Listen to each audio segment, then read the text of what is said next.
Thiago está com a gente. Thiago Ourives está tão longe, né, Thiago? Na Austrália. Já é amanhã na Austrália.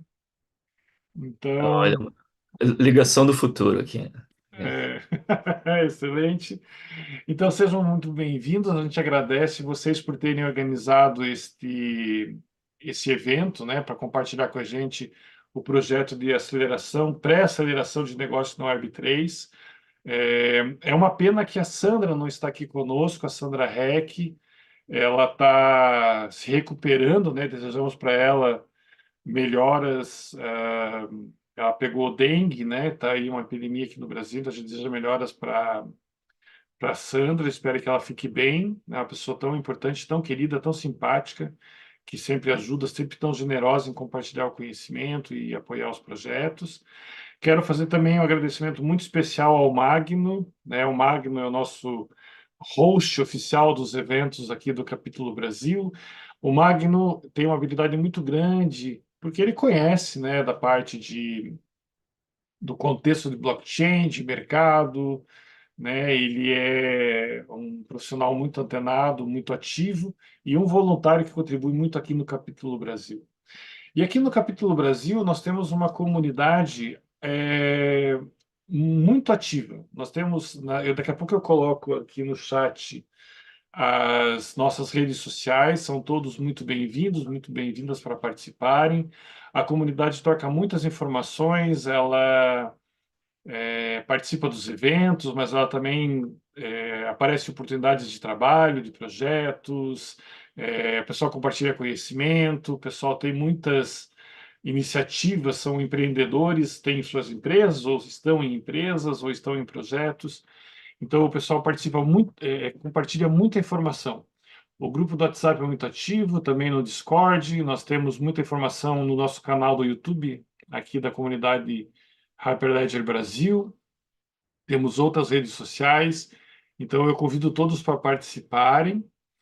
Nós temos eventos periodicamente. Esse mês nós temos esse evento, depois nós vamos ter outros. Acho que agora em abril a gente não vai conseguir fazer mais, está muito em cima da hora, mas em maio teremos alguns eventos. Esse Hyperledger Talks é um evento mais dialogado, mais participado, é um bate-papo mais livre, que transmite muito conhecimento. Então, o pessoal do Ecolab, o Magno, a Sandra, é, montaram esse conteúdo que com certeza vai ser muito útil e vai ficar gravado nas nossas redes sociais, né? Antes de passar a palavra para o Magno, dar as boas-vindas aos nossos convidados, né, o Jonas, o Leonardo, o Thiago, é, eu queria lembrar que nós seguimos o código de conduta da Hyperledger Foundation, né, que é a instituição que organiza toda essa comunidade no mundo inteiro. Aqui no Brasil nós temos o Capítulo Brasil, e esse código de conduta pode ser resumido com a questão de respeito mútuo, de tolerância, de acolhida.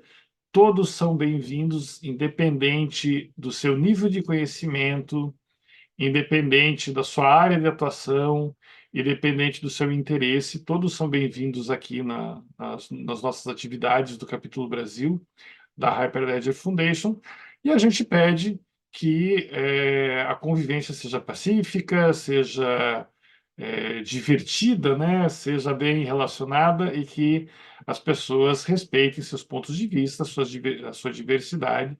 Graças a Deus, nunca tivemos nenhum problema, mas a gente sempre lembra isso para oficializar no início de nossas atividades. Isso posto, eu vou ficar aqui na live com vocês o tempo todo, vou ficar aqui nos bastidores, no chat do YouTube, no chat aqui do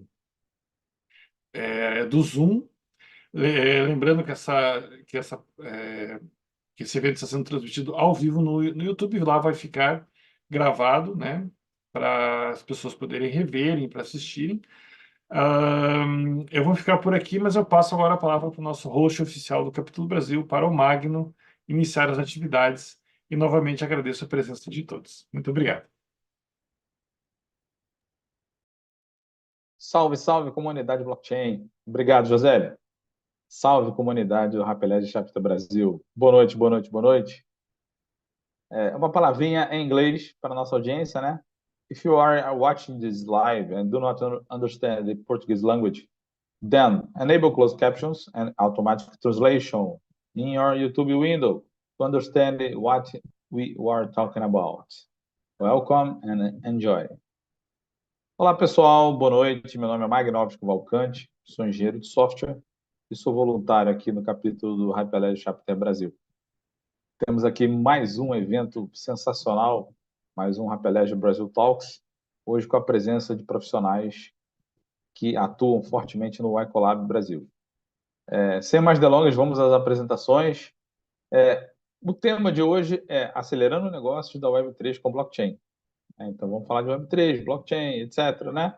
E conversar com o pessoal sobre esses assuntos aqui. O primeiro que eu convido para se apresentar aí é o Jonatas. Oi, Jonatas, boa noite, tudo bem? Boa noite, Magno. Boa noite, pessoal. Prazer estar aqui com vocês. Sou muito fã do trabalho da Hyperledger. Eu sempre tenho dificuldade de me apresentar porque tem muitas coisas acontecendo ao mesmo tempo aí, mas basicamente eu hoje atuo no Ecolab aqui junto com o time no laboratório de negócios da Web3, sobre o qual a gente vai falar um pouco mais. Eu comecei como pesquisador, continuo ainda como pesquisador. Eu sou gerente de produto na Axur, uma empresa de cibersegurança. Tenho certificação como especialista em cibersegurança e também como arquiteto de soluções blockchain. E numa vida passada eu fui professor de filosofia, sou doutor em filosofia, professor universitário, mas migrei para essa área de tecnologia recentemente, em grande parte por causa da blockchain e da Web3. Então, prazer. Obrigado, Jonatas. Nosso próximo convidado. Jonatas, uma dúvida. Você está fisicamente em qual fuso horário, em qual localidade hoje? Eu estou eu estou em Porto Alegre, fuso horário São Paulo, digamos assim. Porto Alegre, Rio Grande do Sul. Beleza, então. Ok, Leonardo, tudo bom? E aí, se apresenta para a nossa audiência aí, por favor. Fala, Magno. Boa noite, pessoal. Cara, primeiro dizer que é uma satisfação estar aqui, né, não só pelo que representa, né, esse capítulo, mas também pelas pessoas que já passaram por aqui. Recentemente, a Dai, que é uma pessoa de alta estima aqui, minha e do Josélio, estava aqui também, uma pessoa sensacional. Ainda comentei com o Josélio, falei, cara, que satisfação, né? Logo depois dela, ter a oportunidade de estar aqui falando com a comunidade também. Sou advogado, trabalho na área de tecnologia há mais de 20 anos, atuo em projetos relacionados a blockchain, né? Então, acabei tendo um match muito grande com a Ecolab. Aqui dentro, assim como o Jonas, iniciei como pesquisador, montei, né? A gente ajudou a estruturar o que é hoje esse laboratório de aceleração. Recentemente, esse ano, incorporei a diretoria do Ecolab e eu acho que muito parecido com o que o Jonatas fala ali. Eu acho que ao longo a gente vai ficando velho, a gente vai tendo um monte de coisa para falar o que a gente é, né? Mas a gente não é o nosso currículo, a gente é o Cara, nosso trabalho, né? para. Não é velho. Não é velho. É experiente. Pois é, mas É entende? experiente. É O currículo vai experiente. ficando com um monte de coisa que não faz sentido nenhum, né? Então eu acho que vale a pena dizer assim, cara, eu sou meu trabalho, eu sou os projetos que eu desenvolvi, que eu participei e que tem minha assinatura, né? O que está lá no currículo é o tempo que passou até aqui. Então eu acho que é mais ou menos essa a pegada. Chega um ponto que você começa a virar, né? Que a gente começa digamos, transcende a questão do currículo. Porque muita Exa- coisa, a partir de determinado ponto na carreira, depende muito dos chamados soft skills, né? Dos skills que você desenvolve, que não tem a ver com a área técnica, ou mesmo assim, ou mesmo com a sua graduação de origem, digamos assim, né? o teu Beleza, currículo já Leonardo? não te representa mais, né? Aquilo ali virou um mero detalhe na tua história. Beleza, Leonardo. Eu vou deixar uma missãozinha para você aqui, é o seguinte, a Sandra não está aqui conosco, vou passar em seguida a palavra para o Thiago, mas eu vou voltar para você apresentar a Sandra e falar um pouco da Sandra. Pode ser? Beleza, combinado. Tá bom, beleza então. Tiago, Leonardo, uma dúvida. Você está em qual cidade? Eu tô em Curitiba, sou vizinho do José aqui. Se eu gritar da janela, ele me escuta. Muito bom. Beleza, então. Valeu. Bem-vindo, Tiago Orives. Tudo bem? Tudo Tiago, bom? tá bem aí? A internet está funcionando, comunicações mundiais funcionando. Tiago, tá contigo. Se apresenta aí para a turma, diz onde você está morando e o que você tem feito ultimamente. Tranquilo. Muito obrigado, Magno. Primeiramente, agradecer o convite de vocês aí e da comunidade Hyperledger para compartilhar um pouco do que a gente tem feito no Ecolab. É, e agradecer o Jonas, o Léo e a Sandra também, né, pela confiança e a parceria aí. Esses dias a gente estava até falando com esse time aí, eu topo qualquer coisa, cara. Não tem ideia que eles me disserem que eu vou dizer não.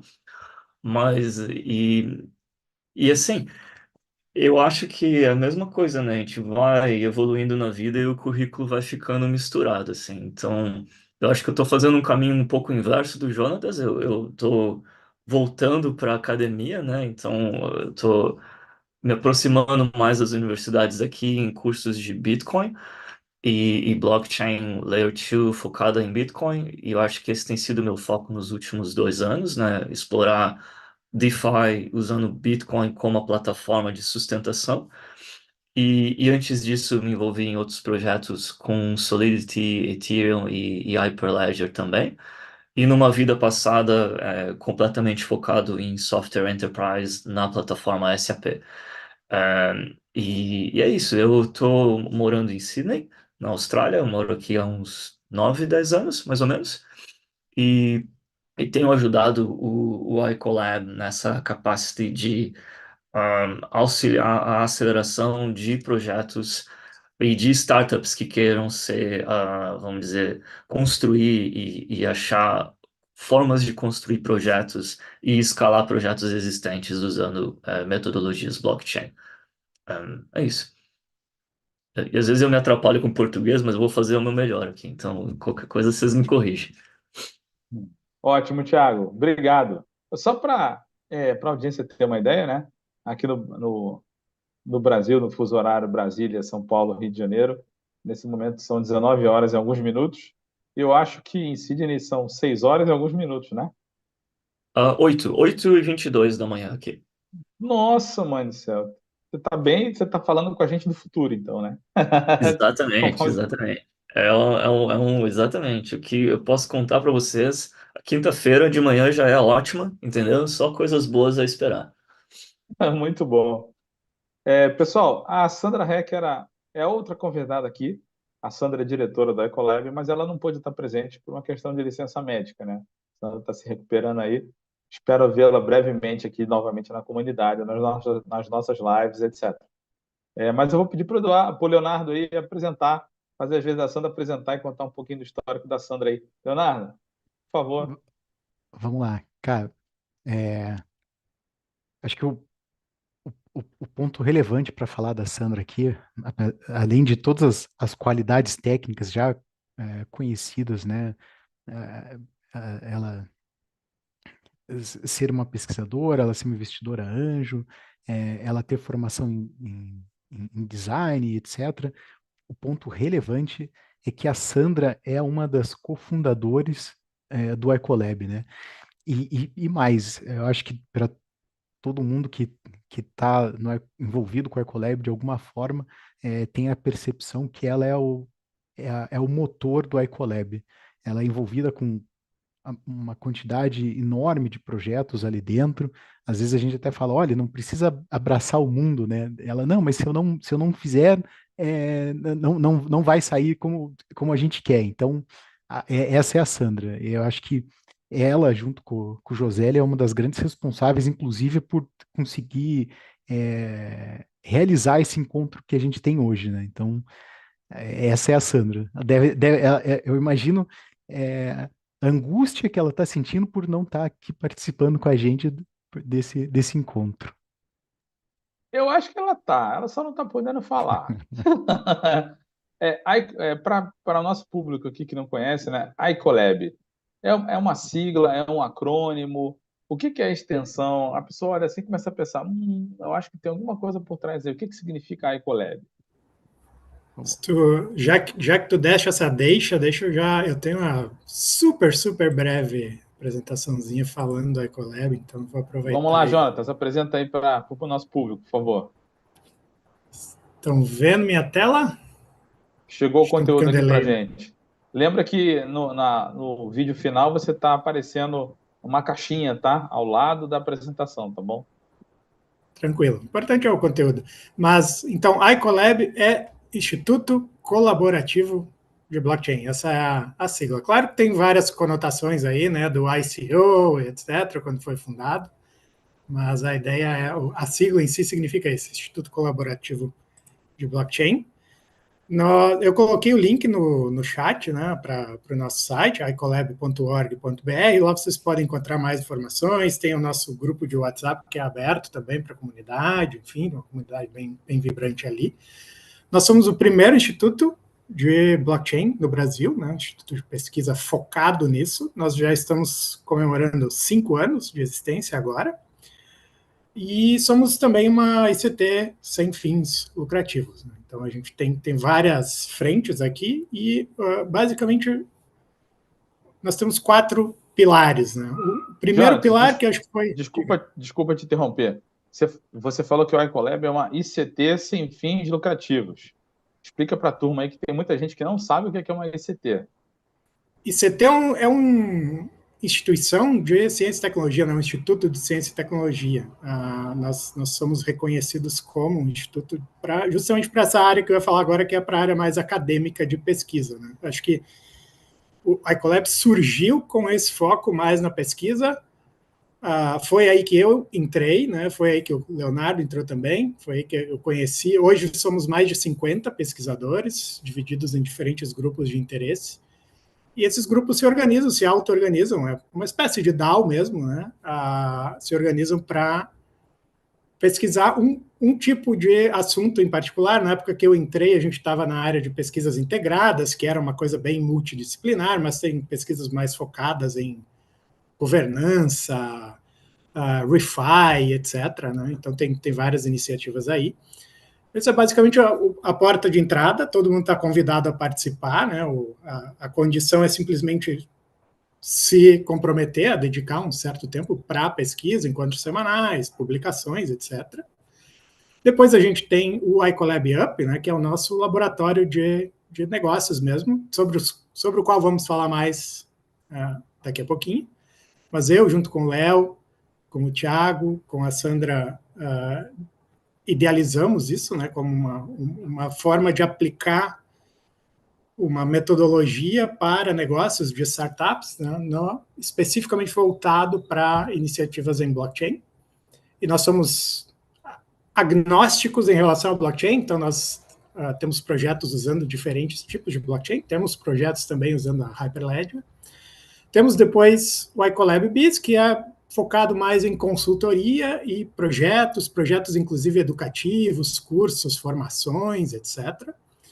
E, por fim, o Ecolab Chain, que é para desenvolvimento de negócios mesmo, com parceiros, e foi aí que alguns dos negócios que foram desenvolvidos, por exemplo, eu vou pegar aqui o link do Minha Saúde Digital, que é um dos projetos que foi um case assim, bem sucedido do Ecolab, junto com outras instituições, e justamente usa a Hyperledger Fabric como base aqui para o projeto. Então, esse é o resuminho mesmo, tentei ser rápido, mas vocês podem seguir a gente aí nas redes também.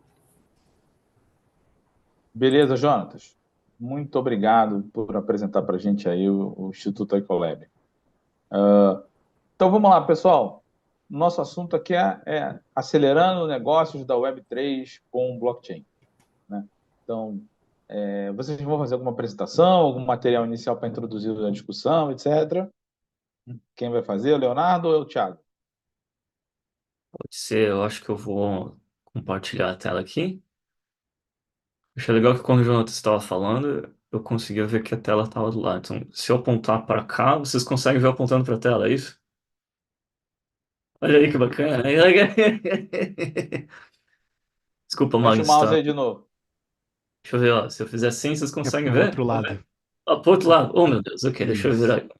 Não, eu consigo ver você apontando, eu só não sei em que direção. Por exemplo, É, você está Aí, ó. apontando para o seu lado direito agora. isso. E aí a tela tá aqui Isso. também? E aí, Agora tá beleza. certo. Legal, então você precisa apontar para a tela e aí é bacana também. É Tiago, interação, né? eventualmente a gente pode te interromper durante a apresentação, tá? A gente é muito chato aqui, muito, muito curioso. Então, fi- fica à vontade, não tem problema. E se alguém quiser fazer pergunta também, eu imagino que eles levantam a mão e aí você facilita, né? Mas a ideia os slides são mais para guiar a conversa mesmo antes do que qualquer coisa, né? Então, por favor, Isso, as isso aí. interações vindas. E aí, pessoal, só para o público presente ter uma noção, a apresentação é só uma questão de contextualização inicial. Depois a gente vai iniciar um grande bate-papo aqui, vai abrir para as perguntas do público, para as perguntas aqui da nossa audiência e da nossa moderação, tá? É isso. Vamos lá, Thiago, beleza. Beleza. Então tá, eu acho que eu estava pensando até antes de conversar ou começar a conversa, né, que eu acho que o mais legal seria começar definindo o que é aceleração, entende? Porque a gente vê bastante assim, pô, aceleradoras, acelerador de negócios, e às vezes fica uma palavra que você só repete no vocabulário sem de fato apreciar ou entender o que que ela está dizendo, né? E acelerar é basicamente o conceito físico de você fazer algo navegar mais rápido para uma direção que de repente ele já estava indo, entende? E é isso que a gente visa executar no programa de aceleração ou de pré-aceleração do iColab. A gente quer trabalhar com empreendedores que tenham uma ideia ou um começo de uma ideia, ou de repente um projeto paralelo que você está desenvolvendo com alguns amigos, que é focado em blockchain, que existe um caso de uso real que você acredita que tem, vamos dizer assim, tração suficiente para virar um projeto e acelerar isso. Ou seja, a gente quer fazer com que aquele trajetória da sua empresa que de repente levaria 5 a 10 anos para você chegar num ponto onde ou você obteve sucesso ou de repente você entendeu que aquele negócio não é viável, que você possa fazer isso em 6 meses a um ano e rapidamente entender o quão viável é esse negócio para que você possa ir fazer ajustes mínimos ou até a pivotagem que a gente chama da ideia para vamos dizer assim, entender melhor onde aquela ideia vai encaixar no mercado existente. Então, isso, né, só para definir o conceito geral do que é a pré-aceleração, né? E, Thiago, uma dúvida. O por favor, público é mais voltado para a pessoa física, para a pessoa jurídica que está se estabelecendo inicialmente, uma startup, ou para uma pessoa jurídica, por exemplo, já estabelecida? Então, primeira pergunta é pessoa física ou pessoa jurídica? Tendo sim. pessoa jurídica, quais são as classes de pessoas jurídicas que são alvos desse programa de pré-aceleração? Sim, é uma boa pergunta. Eu acho que o alvo principal são empreendedores. Entende? Agora, como eles se constituem juridicamente não é tão significante no primeiro momento. Entende? Se você vem com um amigo e diz assim, não, esse aqui é o nosso CNPJ, a gente quer participar, a gente está na fase inicial da empresa, tudo bem. Agora, se você tem ali um time ou é você mesmo e você não tem incorporação nenhuma ou de repente ainda vai incorporar a sua ideia, tá legal também. Agora, se você já é uma empresa grande, vamos supor, a Petrobras quer participar, claro que a Petrobras não seria um modelo diferente, mas pensando uma empresa privada gostaria de participar, mas de grande porte, a gente provavelmente teria um modelo diferente de parceria para entender melhor como adaptar, né? Porque, mas a gente está falando empresas realmente com mais aí de, enfim, 5, 10 mil funcionários, né? Não empresas de pequeno porte. Não sei se isso responde a tua pergunta no Beleza, primeiro Deixa eu respondeu. só aproveitar o gancho. Assim, a gente olha muito mais o projeto ali focado no TRL do que efetivamente em quem está apresentando, né?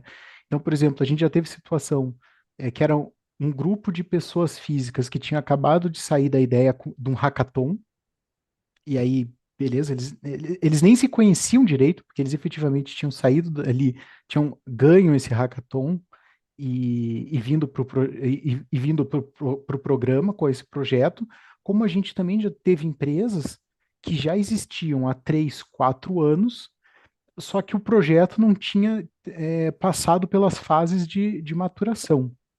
E aí eu já aproveito o gancho aqui, que a pergunta da Fernanda, TRL é o nível de maturidade de determinada tecnologia, né? É uma escala que se adota para você ter noção de qual o nível que esse projeto já está. Né? Então ele vai desde só uma ideia de pesquisa, um projeto, uma prototipação, passando por determinadas fases de maturação, de validação, até a versão final de mercado. É isso aí. Beleza, Leonardo. Segue em frente, Thiago, por favor. Não, eu acho que o que o Léo falou é exatamente isso, entende? A gente está mais focado, né, em que momento da ideação que esses grupos estão, né? E até realmente teve casos de empresas que decidiram, nem sei qual foi o resultado final, mas acho que eles acabaram fazendo um spin-off, da empresa inicial para incorporar a ideia. Então, não existe assim o foco é em ter pessoas que queiram empreender e ideias que estejam num processo de ser validada, né? Ou nesse espaço entre ter a ideia e a proof of concept e a fase inicial da tecnologia. Um, Léo, tu quer dizer alguma coisa a mais aí? Tá? Não, tranquilo? Jonas, por favor, também, viu? Qualquer coisa, vocês pulam aí para me socorrer. Thiago, E, só então vou dar um socorro rapidinho. TRL é uma sigla, um acrônimo, né, do inglês Technology Readiness Level, o nível de maturidade tecnológica. Então, quando você falou de um projeto com um determinado nível de TRL, significa que é o nível de maturidade tecnológica daquele projeto, daquela iniciativa, etc., né? exatamente. Tem algum range, alguma classe, por exemplo, a pessoa pega o Uber lá, tem uma, duas, três, quatro, cinco estrelinhas. O que seria Sim, equivalente nisso, em termos de TRL? Né? sim. Qual é a visão de Olha, vocês? eu acho que se a gente for acadêmico com relação ao TRL, eu acho que de 1 a 6, de repente 1 a 7 seriam os níveis que a gente gostaria de trabalhar, mas em conjunto com a validação mercadológica da tecnologia, entende?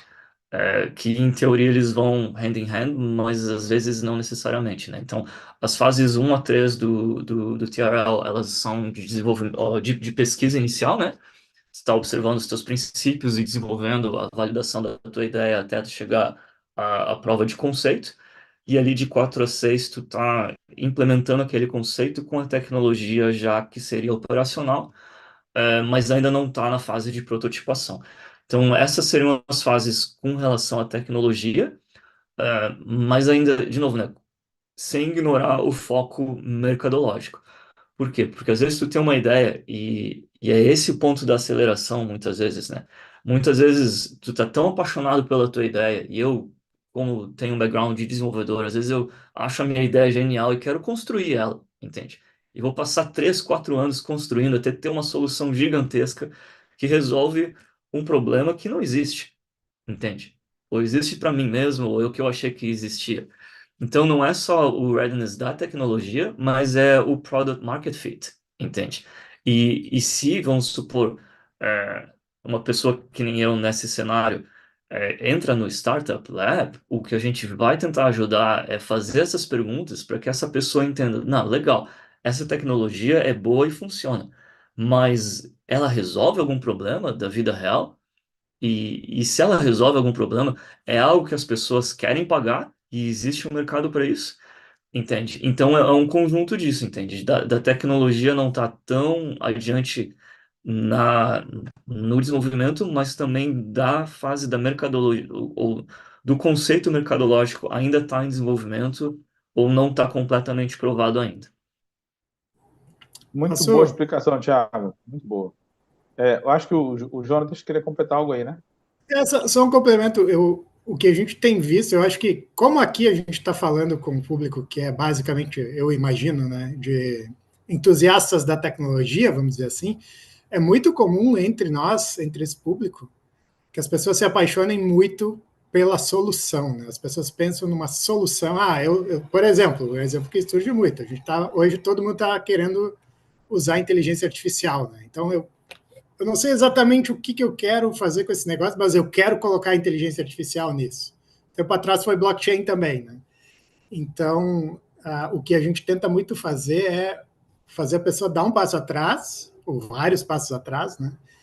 E tentar se apaixonar mais pelo problema, descobrir se o problema que ela quer resolver realmente existe. Se tem pessoas dispostas a investir dinheiro, tempo, enfim, para que esse problema seja resolvido, né? Então, deixar de focar na solução para focar mais no problema é muito do início aqui do nosso programa, né? Legal, legal. Thiago, tá contigo. Tá, e eu acho que é isso mesmo que o Jonatas falou, e obrigado pela pergunta, Magno, porque isso ajuda bem de novo, volta ao conceito do que é a aceleração, entende? Porque, porque vamos lá, se você é um cara de parte técnica e você tem a sua solução, poxa, você não está fazendo isso só porque você gosta, né? Em algum momento você quer e acredita que aquilo vai escalar e vai gerar um benefício financeiro para você também. E é isso que a gente tem que colocar junto na análise, né? Ah, mas vamos lá, e como é que a gente executa isso então, né? A gente trabalha com 6 pilares e, e isso até talvez explique o porquê que quando a gente se apresenta, cada um tem um pouco de quase dificuldade de se colocar em uma área só, né? Eu acho que o Ecolab tem essa qualidade de aproximar pessoas que têm essa forma T, que a gente chama, né? Que tem um conhecimento bem profundo em uma área, mas que conseguem conversar com áreas afins. E aí a gente tenta definir esses critérios em 6 áreas diferentes vamos lá, o processo as pessoas aplicam, explicam a ideia que eles têm para a gente, e a gente vai selecionar algumas pessoas ou algumas ideias dentro desse grupo, e vão ter encontros semanais onde a gente vai discutir e aprender e trazer especialistas do mercado em áreas específicas para avaliar e evoluir alguns conceitos, né? E esses conceitos são o como empreender, o como entender e desenvolver o produto, como analisar o mercado, a parte tecnológica, a parte econômica e de tokenomics da Web3 e cripto, e aí tópicos avançados de questões legais, onde incorporar e funding e etc. E a gente já vai entrar no detalhe de cada um deles, né? Mas é mais para explicar mais ou menos como que isso funcionaria. E aí, claro, ao mesmo tempo que eu estou apresentando, isso também é um pitch para todos vocês, né? Se você tem uma ideia que começou a fazer, entendeu? Um projeto paralelo que, não, pô, isso aqui eu acho que é bacana, é, vem falar com a gente, entendeu? A gente vai conversar e pegar um conselho, porque a nossa ideia também é, é agregar na comunidade, entende? Eu acho que eu tenho uma visão, e o Jonatas, o Léo também, a Sandra também, que a gente quer agregar, entende? Aquela ideia de que a maré subindo, ela sobe todos os barcos, entende? Então não é uma questão de competição, a gente quer se ajudar para ver a economia blockchain crescendo no mercado latino-americano. Então esse é o nosso viés, principalmente, né? E então é um convite, né? E o que que a gente trabalha em cada uma dessas áreas? Eu acho que a primeira área do empreender é Thiago, vai lá. volta um slide, por favor. O que que significa Claro. ali o PPA? PPA é a sigla de Programa de Pré-Aceleração, né? Isso aí. Que Isso. tem, em geral, que você dividiu na apresentação nesses agrupamentos, correto? Perfeito. Isso. Beleza. E uma consideração, uma das razões por que desse PPA, Magno, ah, essa frase chega a doer, mas projetos ruins, bem estruturados, têm mais chance de terem continuidade, e até de receber aporte financeiro, do que projetos bons, mal estruturados. Então, às vezes, a gente percebia alguns projetos que a ideia era muito boa, só que vinha tão mal estruturado que a gente fala, cara, esse projeto aqui, infelizmente, não vai para frente, apesar da ideia dele ser fantástica. E aí, em compensação, a gente tinha alguns outros cases que as pessoas já tinham entendido qual eram as regras do jogo e com projetos ruins, com ideias ruins, mas bem estruturadas, conseguiam ir para frente, fazer captação e etc. Então, essa é uma das ideias do PPA e por que que a gente decidiu desmembrar dessa forma? Para que a gente consiga é, é, pegar essas ideias boas e tentar ajudar nessa estruturação dentro desses tópicos para que elas consigam seguir em frente também. É uma curiosidade, isso é para facilitar o ciclo de feedback e de melhoria contínua? Entre os objetivos, né?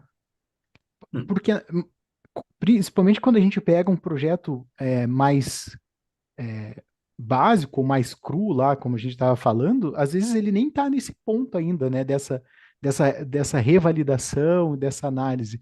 Às vezes ele está precisando ainda definir qual que é o caminho que ele vai seguir, né?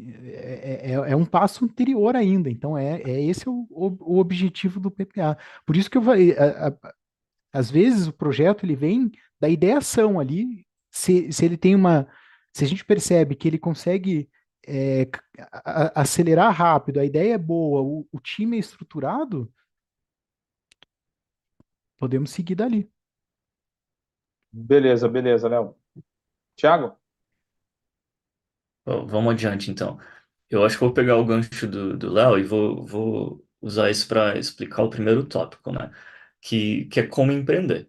Porque às vezes é bem isso, às vezes você tem uma ideia que ela é super boa, mas não tem o time necessário ou a estruturação econômica e viável para entregar nessa ideia, entende? E a gente, eu acho que nos últimos 5, 10 anos, assim, não teve nenhuma ideia mágica, entende? Eu acho que as últimas startups, elas foram muito mais relacionadas ao sucesso na execução do que em ideias originais, entende?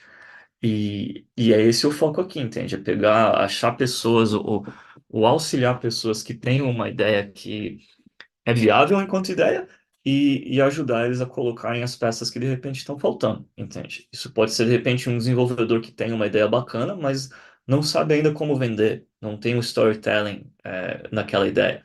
Ou o contrário, às vezes tem gente com ideias muito boas, mas que o custo de execução vai ser proibitivo, entende? Então, de repente, tem que fazer ajudar eles a construírem um roadmap que possibilite a execução dessa fase inicial, né? Um, que é a primeira parte, vamos dizer assim. Um, Aí acho que entra na questão do produto, né? E, e aí é onde a gente realmente foca na metodologia Lean Startup. E quando eu falo Lean Startup, é uma referência ao Javelin Group, e que é o foco de você ter um time específico, ter pessoas específicas e trabalhar na validação e na invalidação da ideia, entende? E esse aqui eu acho que é talvez eu tenha um pouco de bias dizendo isso, mas é uma das minhas partes favoritas, porque eu acho muito legal essa caminhada que as pessoas têm de invalidar a própria ideia, entende? Porque às vezes você tem uma ideia e acha que ela é genial, mas você nunca realmente foi ao mercado e tentou fazer uma pesquisa de forma é, sem bias para entender se essa ideia é viável ou não, entende? E fazendo isso, a maioria das vezes o resultado não só é excepcional, como salva anos no desenvolvimento do produto e na própria empresa, entende? Às vezes essa pivotagem ou às vezes ajustes mínimos que surgem dessa pesquisa inicial são fascinantes o resultado que acontece, né, nas empresas que vamos dizer assim, ah, qual que é a palavra que eu estou procurando aqui, que aceitam caminhar com a gente essa jornada, né? E falando de novo, né, essa questão da validação e invalidação da ideia, esse método que chama o X-Questionary, eu posso deixar o link para vocês depois, se vocês quiserem, né? O foco é realmente você ajeitar o storytelling do seu produto, entende? Por que que essa tua ideia é genial? Entende? Vamos supor, o Magno chega para mim amanhã assim, não, pô, eu estou fazendo aqui uma solução, é uma versão nova do Hyperledger, eu estou misturando Fabric com o Saltov, e eu acho que isso aqui vai resolver o problema de todas as enterprises do mundo que usam Oracle, por exemplo. Entendeu? Pô, legal. Mas é isso mesmo? Entende? é um problema das enterprises que usam Oracle? Você falou com alguém? Ou sabe, ou isso é só o seu cenário? Entende? Como que a gente faz para validar isso? Que pessoas a gente entra em contato? E aí, com essa validação, a gente vai descobrir e ter não só uma opinião no assunto, mas vai ter dados que validam essa decisão de sim ou não continuar no desenvolvimento do produto, entende? E aí, quando você chega para um investidor ou para um parceiro comercial, você tem como provar que aquilo não é só a sua opinião, entende? Você já fez uma pesquisa inicial, você já tem alguma validação e, de repente, já tem até alguns clientes iniciais e usuários que confirmam que o seu produto está na direção correta. Tiago, uma dúvida. Lá na década de 90, início dos anos 2000, tinha muito a questão do plano de negócios, né? Então, se cobrava, até 2000, 2001, se cobrava muito das startups, eles chegar tendo debaixo do braço um plano de negócios para o desenvolvimento daquele negócio. Aqui, vocês falam uma coisa interessante que é o modelo do Lean Startup. Qual é a diferença? É lógico, de cara a gente já vê, né? Ou seja, tinha um modelo muito mais tendendo a Waterfall e aqui muito mais um modelo tendendo a Agile. Mas fora essa visão geral, o que tem de específico, o que poderia comparar? Ou, falando diferente, no final aqui de toda aceleração ainda vai existir um plano de negócios? Não sei. Ele vai, eu acho que existem diferenças. Eu acho que a principal diferença aqui é que o plano de negócio vai depois do que você tem uma ideia a ser construída, entende? Porque eu acho que nos anos 90 era muito você fazia um plano de negócios e esse era o teu roadmap, entende? E aqui é o contrário, até porque a velocidade de construção tecnológica que se tem hoje é diferente dos anos 90, entende? Em blockchain e na maioria dos casos, entende? A gente não está falando assim, não, eu quero fazer uma nova rede de satélites, entende? Não são desenvolvimentos nesse cenário. A gente está falando de coisas que em 6 meses a um ano vai estar completamente pronto, entende? Então, é mais importante nesse cenário você ter uma validação da ideia para mostrar para o teu investidor que aquele dinheiro ou aquele capital não vai ser desperdiçado, do que você provar para o teu investidor que você está sabendo aplicar esse capital depois, entende? Mas em respondendo isso, sim, tem um plano de negócio no fim e a empresa tem que saber rodar e administrar bem esses passos, né? Beleza, obrigado. Se quiser seguir. Vamos lá. Aí a questão de mercado, né?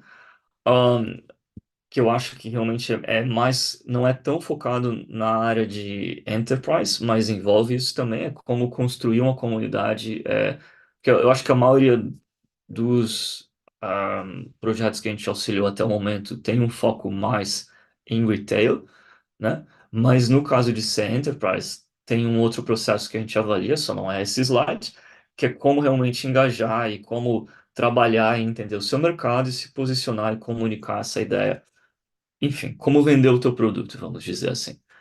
Ah, tecnologias, né? De novo, escolhendo a melhor blockchain para o teu cenário.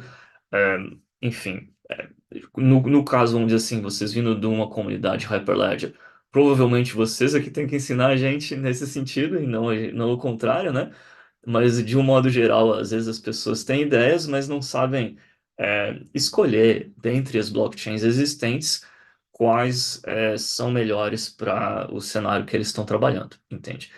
E às vezes, quais são as consequências, né? Vou usar o exemplo do Real Digital agora, que está usando o Hyperledger, e está tendo algumas dificuldades que eu garanto que se perguntassem para qualquer um de vocês no começo do projeto, eles iriam apontar, realmente, isso aí vai dar problema, entende?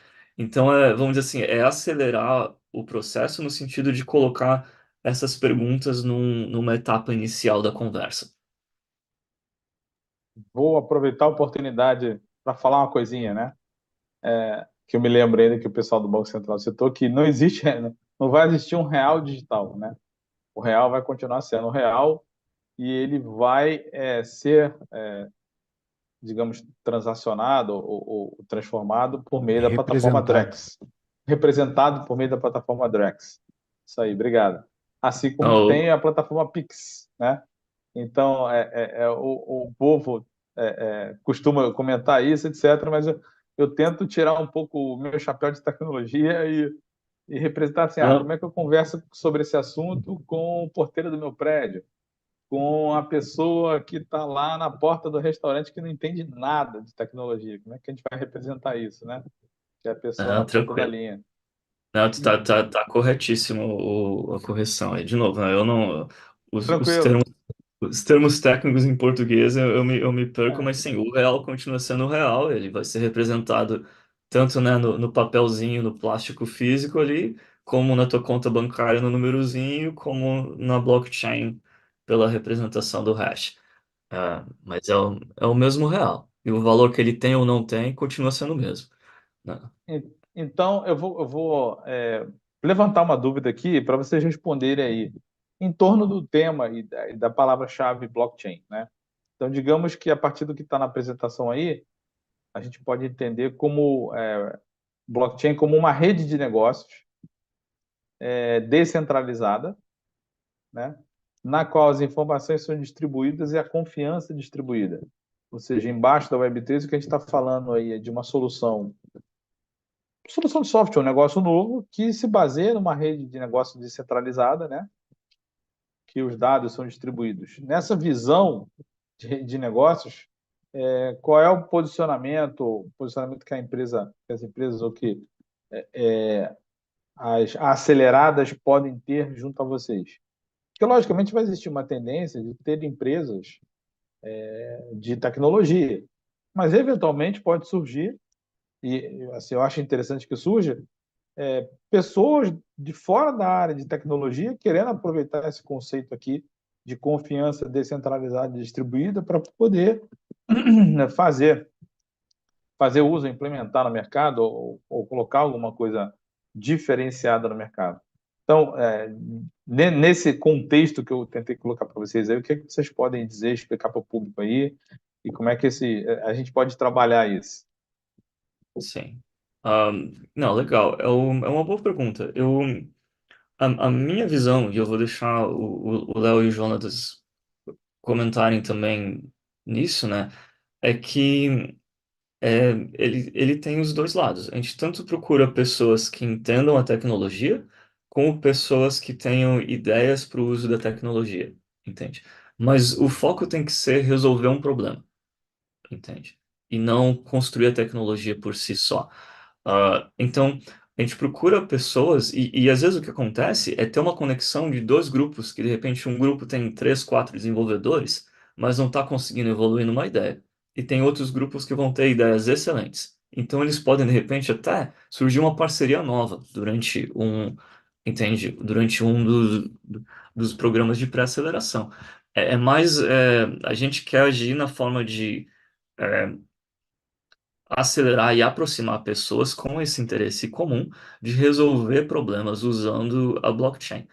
E que tipo de problema a gente resolve? Que eu acho que talvez essa seja a pergunta mais interessante, né? A gente resolve problemas onde a descentralização é, seja uma forma de inovação, entende? Ou seja, qualquer cenário do mundo real onde tu tem um middleman, é um cenário onde tu pode inovar removendo esse middleman, entende? Qualquer cenário onde existe uma necessidade de confiança entre duas pessoas pode ser um cenário de inovação usando blockchain, entende? Então, a compra-venda de uma casa, por exemplo, claro, casa não é um bom exemplo pelos aspectos legais, né?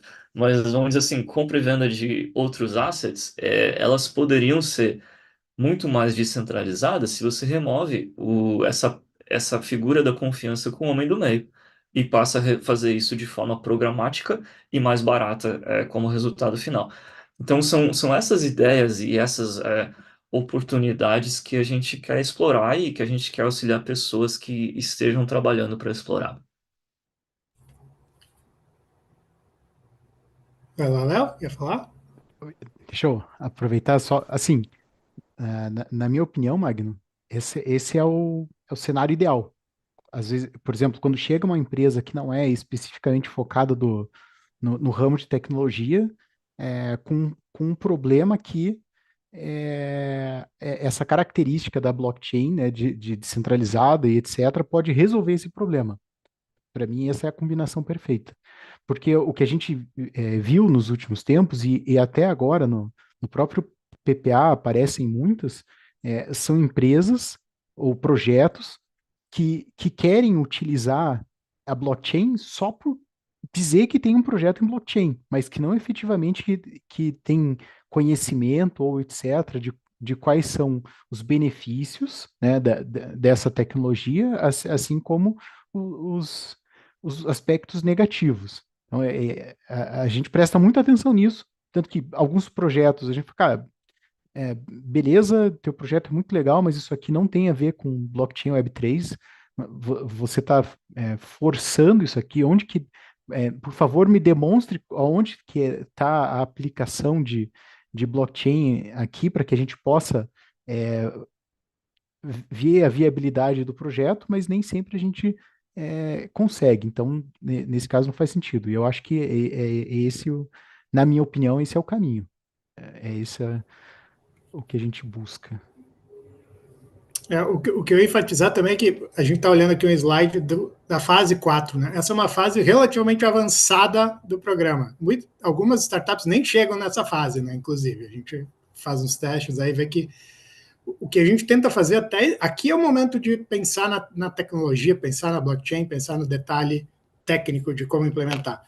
Mas até aqui a gente tenta abstrair dessas questões técnicas da blockchain e focar muito mais, né, nas oportunidades que a blockchain oferece para um negócio. Então, vocês falaram ali, o Magno falou descentralização, o Thiago está falando sobre confiança, né, ou até a ideia de trustlessness, né, de não precisar confiar, de ter um registro imutável, de ser distribuído, de ter uma forma de ter consenso, enfim, essas características mais abstratas, digamos assim, a gente enfatiza muito com, bom, o que a gente quer é verificar se você de fato tem um problema que vai ser solucionado usando esse tipo de oportunidade que a blockchain oferece. Você realmente tem um modelo de negócio que funciona numa comunidade em que eu tenho a confiança distribuída, que eu não preciso ter um intermediador, etc., ou é um modelo de negócio mais tradicional, né?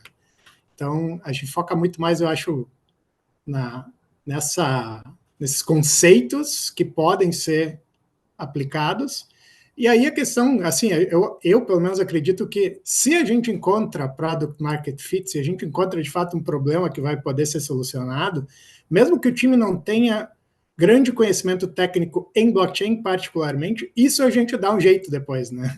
É muito mais fácil resolver o problema técnico do que resolver o problema de falta de product market fit. Então a gente acaba se preocupando muito mais com a questão do ajuste ali do que com essa questão técnica. Obrigado, Jonatas. Eu vou deixar para fazer as outras perguntas um pouco mais para frente. Tem uma perguntinha aqui que está me cutucando a orelha. Fala aí, Thiago. Eu vou de repente passar esses dois slides de uma vez só e entrar na parte de tem os testemunhos de alguns times que participaram do programa e de repente fazer uns 5 minutos de uma vez só e aí a gente abre para perguntas também para deixar mais aberto para participação. Beleza. Mais para frente, se alguém puder relatar qual a diferença da Web 1 para a Web 2 e para a Web 3. Para o pessoal de tecnologia, isso é muito tranquilo, mas lembrando, né? É A um gente está número, em pô, é busca 1, de 2 e 3. Essa é fácil, pô. Ô, professor, isso aqui. Qual foi o avanço para o que teve nesses degraus aí de diferença para o público que é de fora da área da tecnologia poder entender esse Ah, nosso linguajar aqui, né? a gente chega lá. Eu acho que a gente chega lá. Essa é uma pergunta que ela carece mais tempo para responder. Mas é uma boa pergunta. Vamos seguir nesses aqui só para não me perder demais. Aí, de novo, os últimos dois etapas é a questão da nova economia. Ah, e aí, de novo, talvez essa parte entre mais na Web3 e até a versão nova do que vai acontecer depois, né? porque a gente está falando em Web3, mas muito do que existe hoje no mercado ainda é uma versão Web3 construída para Web2, entende? Ela não é completamente descentralizada, então ainda tem que validar a tua identidade, então tem algumas coisas que ainda estão no processo. É, e enquanto o que a gente realmente gostaria de trabalhar e tenta aconselhar é focar nessa visão futura, né? Onde tudo está fluindo, onde tu é o dono da tua própria identidade, não existe middleman de forma alguma. Mas esse é o cenário, esse é o goal, né? Esse é o, vamos dizer assim, o Bitcoin Ethos que está driving a gente behind. E aí, de novo, a legalidade do negócio, né? Muito importante ter certeza que é, o que vocês estão fazendo tem a cobertura legal suficiente e algumas dicas de onde e como incorporar. E o entregável dessa fase já é você ter ali o white paper ou o seu Gitbook que tenha toda a documentação, vamos dizer assim, nessa etapa do processo você está pronto para ir para o investidor. Vamos dizer assim, a gente quer que no fim desse processo qualquer grupo de pessoas que entrou e passou por tudo isso seja o que a gente chama uma investment ready startup, entende? Você tem toda a tua papelada, tem a tua ideia validada, teu time ele é factível para a realização do que está se propondo e você está pronto, entende? Tá uma chancelinha assim dizendo, não, esses caras aqui é só investir. Claro, pode dar errado, né? Sempre tem o risco, mas eles fizeram o dever de casa, vamos dizer assim. E, e aí tópicos avançados, né? Que são análises de concorrência, estrutura, e, enfim, e outros detalhes que a gente coloca. Ahn, Você eu colocou acho que tópicos avançados, me lembrou do final do curso de graduação ou do curso de mestrado, que tem lá tópicos especiais, tópicos avançados, etc. tem que ter, né? É, Aquelas coisas que a gente não sabe onde encaixar, a gente joga lá pro fim, entendeu? é que a proposta desse tópico, Magno, o que que acontece?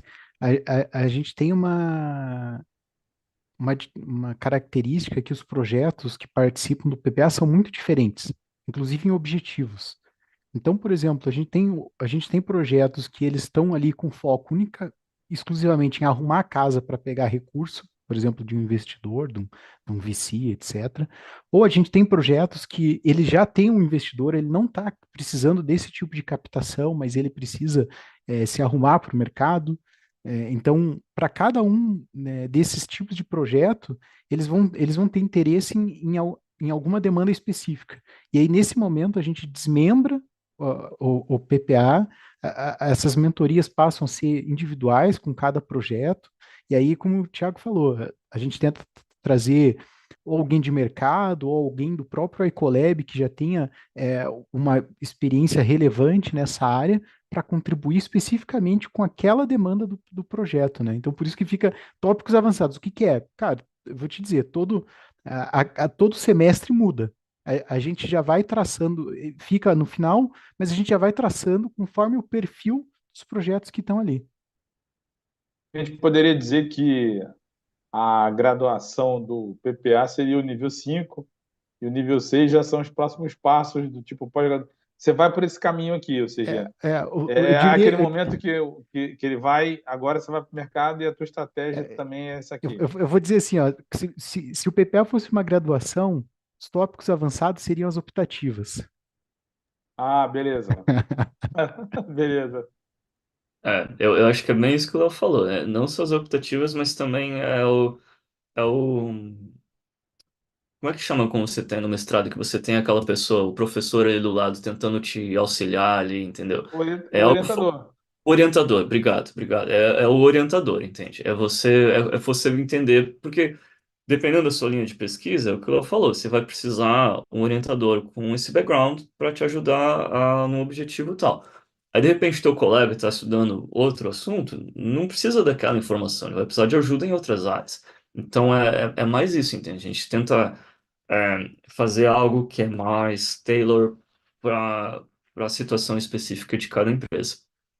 Então, isso significa que no início, lá nas fases um, 2, provavelmente o Ecolab vai ter um tipo de orientador para aquela empresa, para aquele grupo, que talvez seja mais formatado, etc.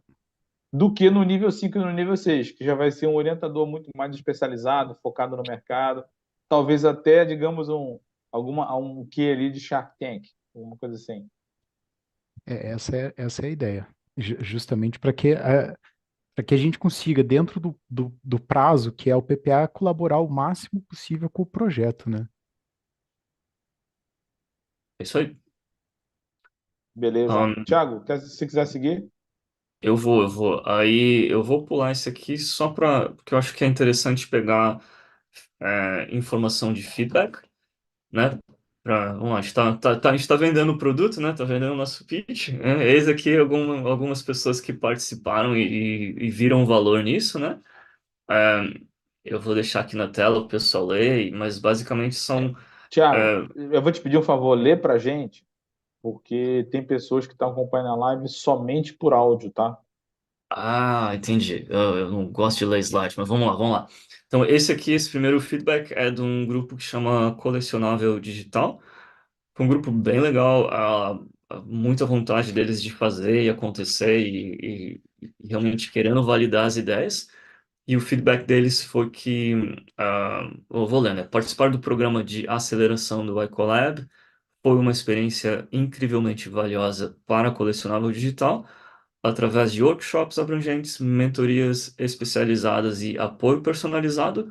Conseguimos validar nossas hipóteses de negócios e estabelecer um caminho claro para o projeto. O destaque foi o time multidisciplinar experiente do iColab, cujas orientações e insights foram cruciais. Recomendamos fortemente esse programa a outros empreendedores em busca de sucesso no mercado em Web3 e blockchain. Um, Esse é um feedback, né? Foi bem legal. A Só, Andrea só uma da. curiosidade, esse colecionável digital, ele se tornou o quê? É um site, um produto? Lógico que é um produto, mas para onde ele foi? Vocês têm, digamos, um acompanhamento posterior também, depois que ele sai, digamos, a startup avança e sai desse guarda-chuva da Ecolab, alguma coisa assim? Na verdade, é muito difícil a gente se desligar dos projetos que passaram pela gente, né? Ainda fica ali o grupo no Whats comentando e etc.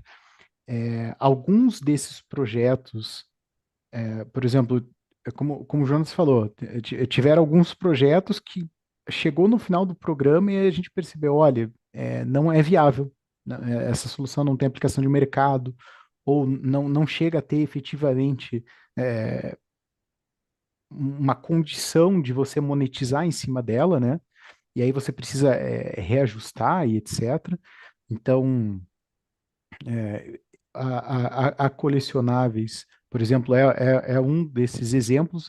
O nosso feedback final para eles ali era que eles iam depender de um esforço muito maior para conseguir penetrar no mercado, e naquele momento não era o que os membros da equipe tinham disponibilidade de fazer, né, porque não era o projeto principal deles, né? Então eles optaram, depois do programa, depois de feita toda essa análise, em descontinuar o projeto, né? Então esse é um exemplo. A Fanstation, em compensação, por exemplo, era um projeto que já existia no mercado antes e veio para o PPA para, entre aspas, assim, a gente ajudar a arrumar a casa, e aí ela foi perceptível a atração dentro do PPA, do projeto. Eles cresceram bastante, eles conseguiram fixar o modelo de negócio, né? Então, esse é outro exemplo. Eles são uma plataforma que tem alguns NFTs relacionados a, Cultura a, popular, eu diria, para tomar é, um conceito. vamos, a ídolo e fã. Vamos supor, tem um jogador de futebol que tem alguns itens que são marcantes e aquilo ali ela transforma em NFT e isso é um negócio deles. E daí, só aproveitando para responder a pergunta da Beatriz, não, Beatriz, o PPA do Ecolab ele é aberto à comunidade, né? A gente não tem nenhum tipo de necessidade de associação. Ele não é pago, né? Então, essa é uma das razões também porque a gente escolhe poucos projetos para acelerar em cada um dos programas, porque a gente tem uma mão de obra finita, perto de uma demanda muito grande, né? Então a gente tenta sempre buscar aqueles que têm mais afinidade com o nosso programa e o que a gente possa colaborar. Quando você falou é pago por quem? Porque, por exemplo, é pago a empresa de startup tem que pagar algum dinheiro para a Ecolab poder fazer a Exato, pré-aceleração. Ou o exato. contrário, o Ecolab vai pagar alguma coisa para a empresa para poder ter a pré-aceleração. Ou nenhum nem outro, ou seja, não tem uma troca, não tem dinheiro, não tem Exato. uma remuneração Não envolvida. existe remuneração de nenhum lado, né? Não é pago nada pelos projetos para participar do Ecolab, assim como o Ecolab também não paga para que os projetos passem pelo Ecolab. Então, Mas como é que se mantém a motivação, então? É uma automotivação da equipe da Ecolab ou da empresa de startup? é, Né? Qual é o, assim, fora isso, veja, qual é o motivador envolvido ali? veja, Magno, como o Thiago falou lá atrás, a nossa intenção primária é a colaboração com a comunidade. A gente vê muito projeto bom se esvaindo justamente pela ausência desse conhecimento, dessa visão macro do negócio, né? Então, a gente tenta trazer um pouco disso aqui. E a gente pensa da seguinte forma: a partir do momento que você começa a disseminar esse tipo de conhecimento, ele passa a ser mais capilarizado, automaticamente isso vai fluindo.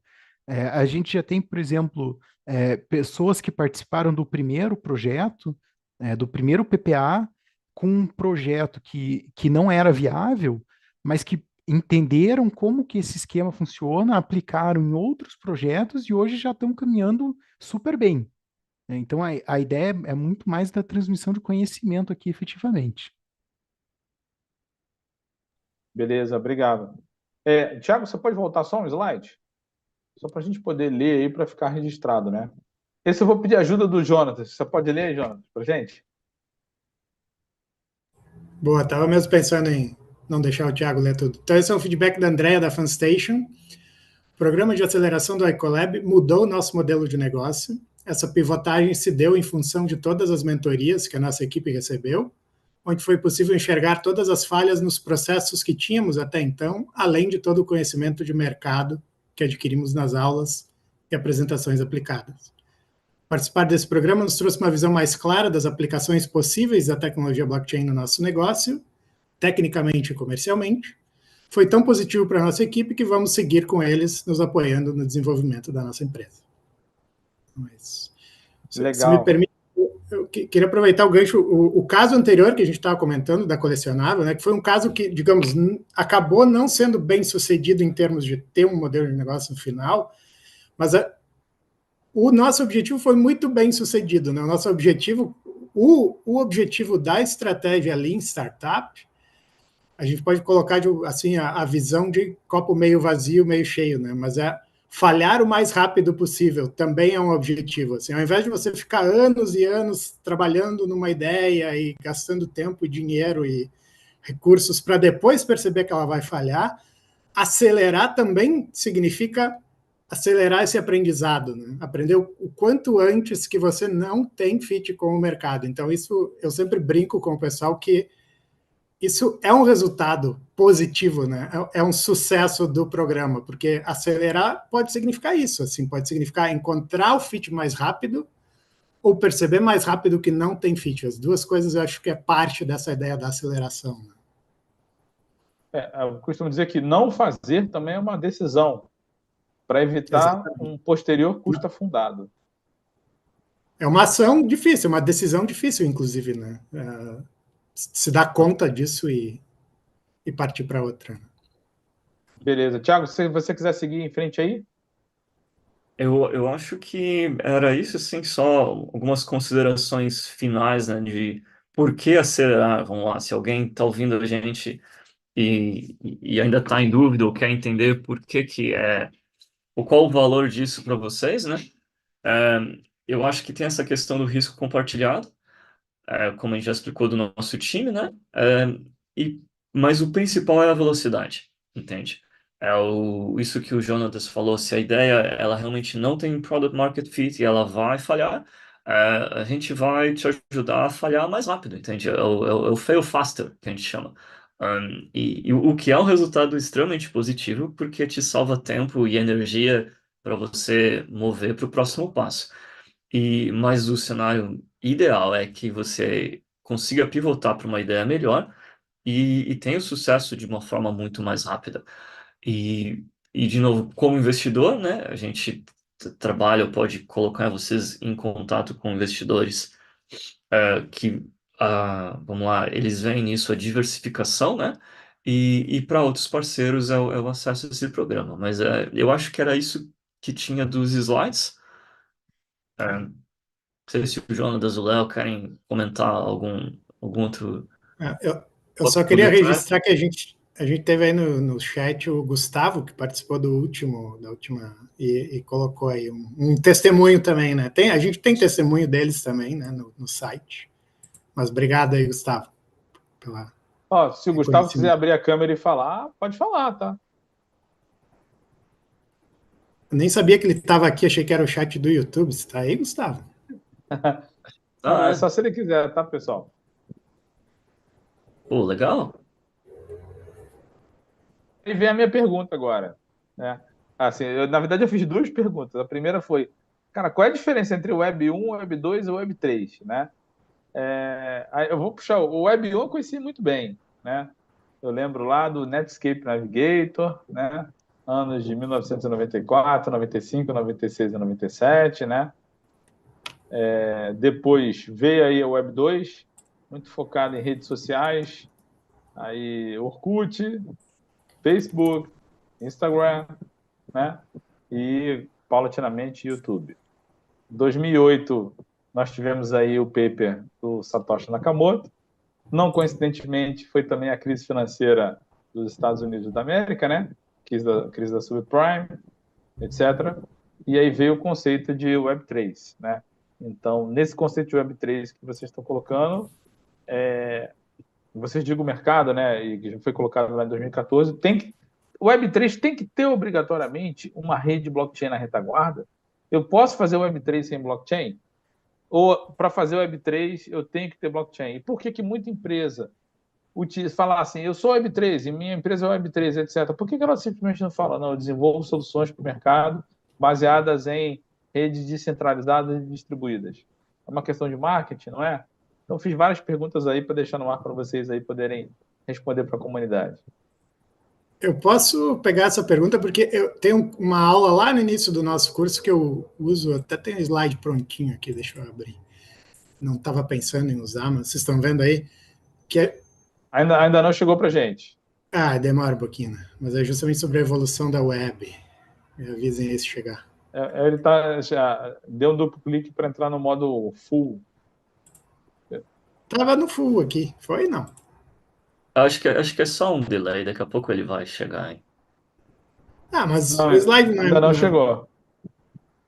Eu não sei por que aqui deveria estar, mas beleza, vamos sem slide mesmo. Mas acho que em parte você mesmo respondeu, né, Magno, a evolução. Eu acho que o resumo, para ser rápido aqui, né, a gente falava da Web 1 lá dos anos 90 como uma internet só. É um termo técnico, né, usado por analogia ou metáfora, mas só de leitura. Né? A gente fala do read-write. Né?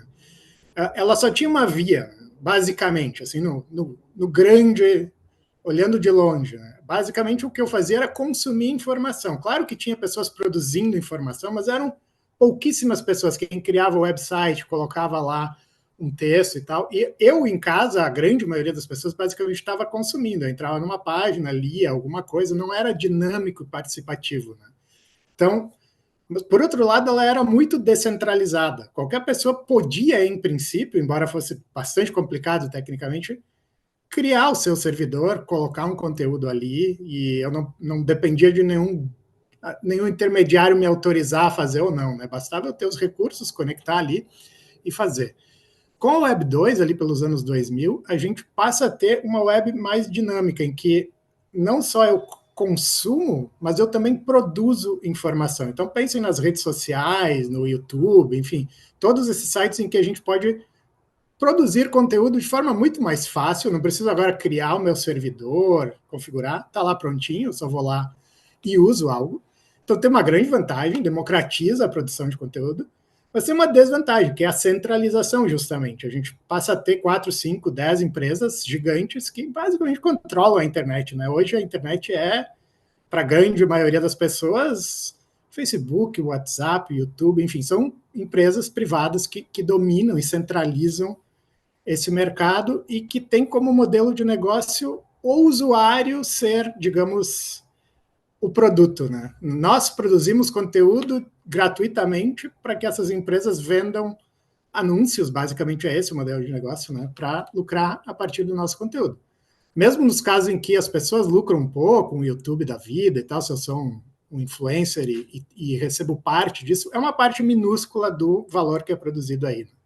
Jonathan, Eu penso no Web3. Jonathan, então, nesse contexto, você está falando da Web 2, né? No qual a monetização ela é consequência não é manipulação, do agrupamento, manipulação e ajuste, etc., classificação dos dados dos usuários. Então, o que é monetizado são os dados dos usuários, é isso? É o tratamento dos dados. Nós, basicamente, estamos dando nossos dados para serem utilizados pelas empresas para elas poderem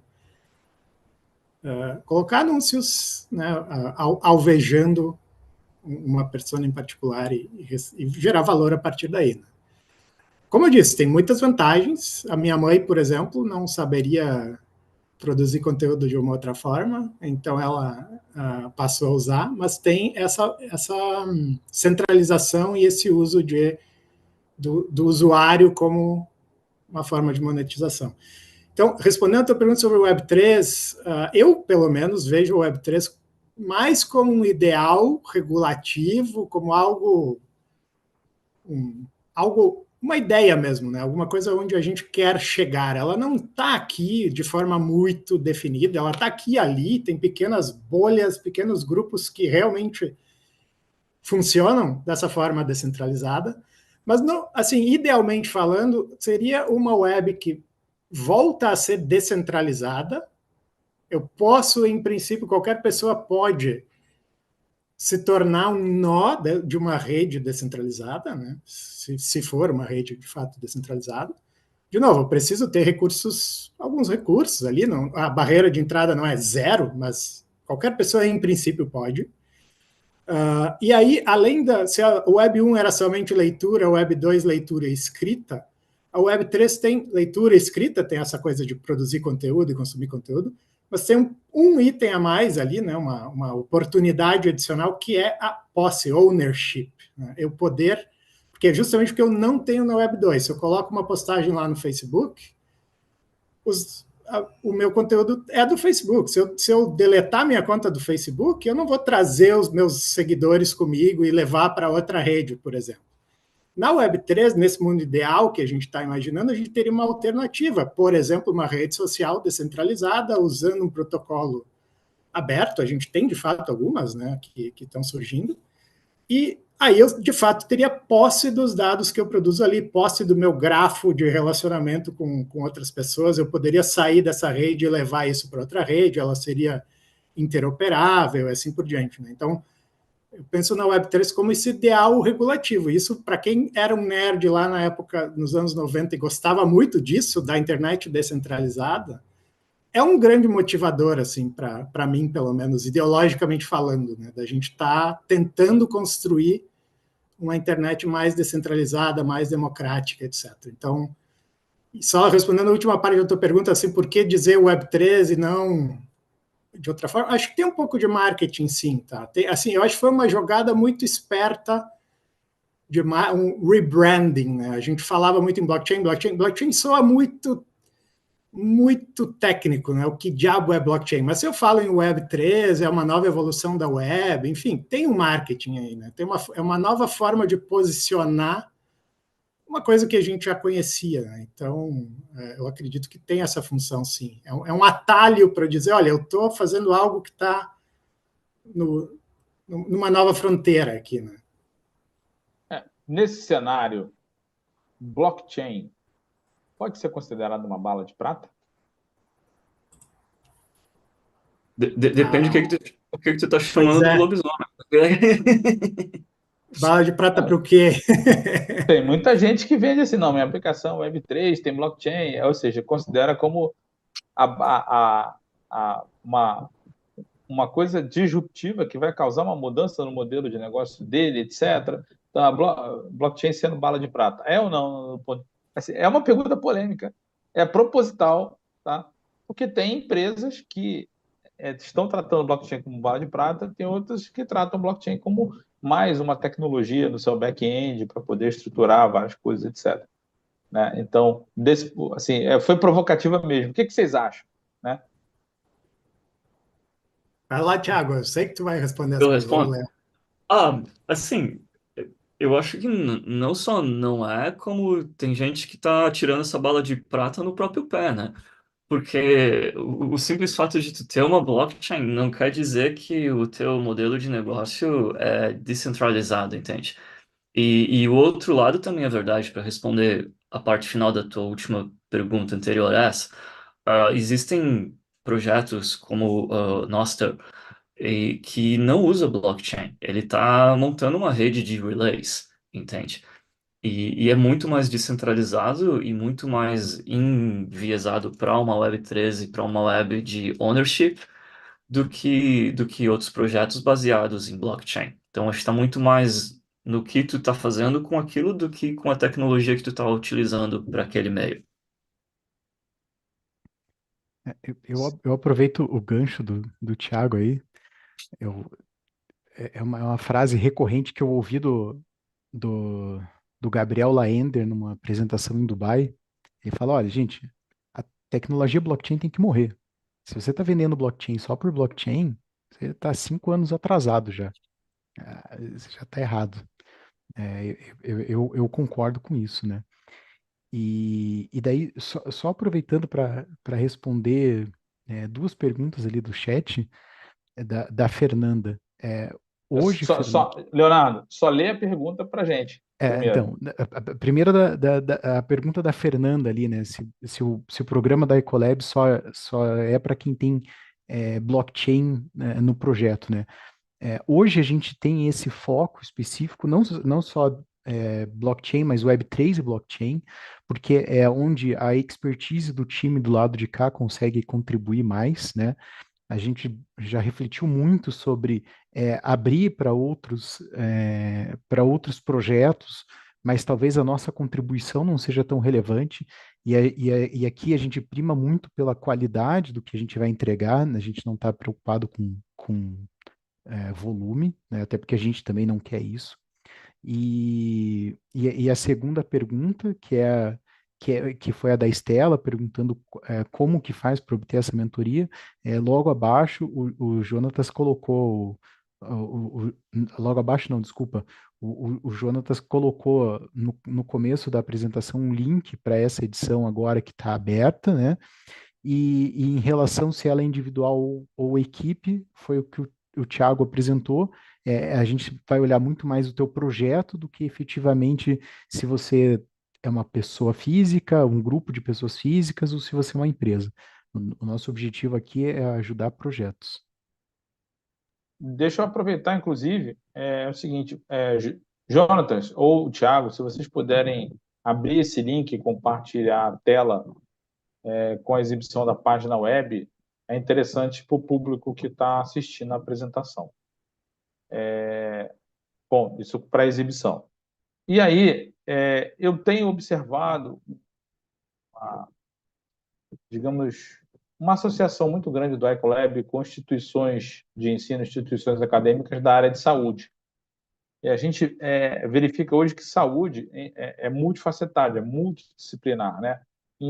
geralmente envolve pessoas, médicos, não é? Pessoal de biomedicina, pessoal de nutrição, educação física, e assim, fisioterapia, uma série de outras áreas, né? Como é que isso está com vocês? E realmente tem, digamos, uma vertente específica do Ecolab para promover essas ações de blockchain na área de saúde? Como é que está isso?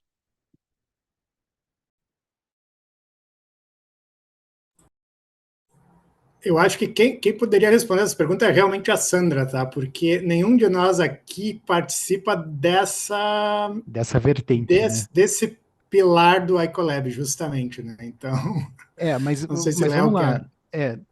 lá. Realmente a saúde ela é emblemática porque ela foi um case de sucesso que o Ecolab participou, né? Mas ela é só uma vertente ali dentro e que a gente observou que tem um campo muito grande de atuação e uma demanda específica em relação a isso, mas não que, por exemplo, tenha sido um foco nosso olhar para a área de saúde. Ele acabou fluindo, justamente pela sinergia que foi observada. Da Só sinergia da para quem comunidade tiver. do entorno, né? Da E, comunidade envolvida no Ecolab, né? exato. Para quem estiver assistindo, eu coloquei, tá? Compartilhei agora a notícia. Eu tinha mandado o link errado até por último ali, mas com a notícia sobre a nova turma que a gente está abrindo e tal. Então, Até apareceu aqui acelerar seu negócio na Web3 com blockchain. Então, transforme sua ideia em projeto ou startup. Quais são os prazos? Tem prazos envolvidos? Isso é a cada trimestre? É a cada 4 meses? É 2 vezes por ano? Como é que funciona em termos de prazos? boa pergunta. Inicialmente, a gente fazia era semestral, né? A cada semestre a gente abria. A gente decidiu agora fazer um formato um pouco mais flexível. Basicamente, a gente tem, como é que chama esse fluxo contínuo, né? A gente está aguardando inscrições até a gente achar que tem um número que vale a pena a gente trabalhar. Então, a gente não colocou um prazo dessa vez, até porque a gente acabou de terminar a rodada anterior, né? Então, a gente está avaliando e vamos, dependendo aí do número de inscritos e tal, a gente vai começar mais cedo ou mais tarde, né? Mas a gente deixou mais flexível dessa vez, até porque a gente já tem mais material pronto, tem algumas coisas que a gente pode fazer de forma assíncrona, então a gente flexibilizou um pouco. E porque a gente observou um problema também. Alguns projetos, eles não duravam 8 meses, né? Então, por exemplo, você estava com o teu grupo agora, você estava com a tua ideia agora, mas o prazo tinha acabado de fechar. E aí você só ia ter no próximo semestre a oportunidade. Esse projeto, ele não durava esses 6 meses até vir para o Ecolab, né? Então, a gente percebeu que a gente também podia deixar alguns projetos passar por uma imposição de datas. Então, a gente foi remodelando o PPA de tal forma que, como o Jonas falou, algumas atividades fossem assíncronas, aqueles blocos de aprendizado, eles fossem de maneira contínua e que a gente conseguisse atender esses projetos. Então, agora a gente está experimentando esse modelo, vai ser o primeiro vai ser a primeira turma em fluxo contínuo e a gente vai tentar, né, ter mais atuação. O nosso público aqui, ele é muito diverso. Provavelmente vai ter algum professor acadêmico, né, de alguma universidade que tem ou trabalha orientando empresas startups nos grupos da universidade. Tem também as empresas empreendedoras internas, né, das próprias universidades. Os alunos de graduação se juntam e criam uma empresa modelo, algo assim, eu esqueci o nome agora. Se alguém lembrar, por favor, cita aí para a gente. Mas como é que o corpo acadêmico, né, tanto professores quanto alunos de graduação, tem alunos de graduação que têm um viés mais empreendedor. A gente começa a observar muito isso nos últimos períodos dos cursos. Como é que esse pessoal poderia entrar em contato com a Ecolab? Né? Ou seja, o aluno conversa com o professor, eles se juntam e, olha, a gente quer aqui criar uma startup, mas a gente não tem um programa de startup local interno. dentro da nossa universidade, e a gente queria esse apoio da Ecolab, né, para poder fazer isso. Como é que isso poderia ser feito, esse contato? É, de novo, né? A gente teve projetos que eram 4 pessoas que tinham acabado de sair de um hackathon, que se conheciam muito menos do que um grupo da faculdade. Eles tinham acabado de se conhecer naquele final de semana, ganharam um hackathon e falaram, beleza, a gente tem um projeto que pode dar certo. Eles preencheram ali, né, o forms do PPA, eles foram aprovados, e ali dentro do roadmap do PPA, essa constituição, todo esse planejamento foi feito para que lá no final o projeto se tornasse efetivamente uma empresa. Em relação, de novo, né, isso se tiver um projeto para ser levado para o mercado, né? Em relação ao viés acadêmico, a gente tem o braço de pesquisa do Ecolab, porque às vezes acontece muito isso. Eu te confesso que eu vim assim para o Ecolab. Eu falei, pô, eu sinto falta de um lugar onde tenha uma pesquisa é, focada em blockchain, e pesquisa acadêmica mesmo, né? Eu preciso entender as nuances disso aqui. Eu não sou um técnico da área, não quero entender sobre linguagem, mas eu preciso entender sobre as outras aplicações relacionadas a isso. E aí vim pro pilar acadêmico do Ecolab, né? Então, é, se efetivamente tem um interesse em pesquisa, tem um pilar acadêmico. Se efetivamente é como o José colocou ali no chat, uma empresa júnior, né, formada por alunos, mas que tem um projeto para levar para o mercado, pode seguir pelo PPA. Acho que você está mutado, Magno. Obrigado. Obrigado, Leonardo. Pessoal, estamos chegando aí nos nossos guidelines de horário, né? Eu gostaria de ter aí as palavras do Thiago, do Jonatas e do Leonardo aí sobre esse cenário, quais seriam os próximos passos e a conclusão aqui da nossa discussão. Bom, Ca- eu coloquei ali, né, os links, o link para a nossa próxima edição. Então, para quem tiver interessado, eu acho que um pouco isso que o Léo falou, né? Tem várias formas de participar do Ecolab. A mais simples é vocês entrarem na comunidade aberta do WhatsApp. A comunidade aberta é, enfim, para qualquer tema ali, fazer networking, fazer pergunta, seja lá o que for. Se vocês tiverem interesse de pesquisa, aí até a comunidade é uma boa forma ali de entrar, começar a entender o que a gente faz e tal. Aí tem uma comunidade separada, né, acadêmica, que a gente avalia também e vocês assumem um compromisso de colaborar e trabalhar em algum dos grupos de estudo. Se tiver interesse em empreender mesmo, aí o link que eu coloquei tem um formulário que vocês vão preencher com dados ali sobre a startup, sobre o projeto. A gente vai fazer uma avaliação. Se acharmos que faz sentido, a gente convida para uma entrevista, né? E aí o processo vai seguindo. Então, para concluir, eu queria só agradecer de novo pela oportunidade e foi muito bom a tua condução, Magno. Espero que as perguntas eu acredito que as perguntas que você fez devem ter ajudado bastante o público a entender de forma muito mais profunda e mais didática o conteúdo aqui e espero que a gente continue com essa parceria com a Hyperledger de agora em diante, né? Então, muito obrigado. Beleza. Leonardo ou Thiago? Deixa eu aproveitar aqui, então. Eu acho que, bem, de minha parte também só agradecer, não só você, mas a interação pelo chat ali, eu acho que facilita demais a nossa fala, né?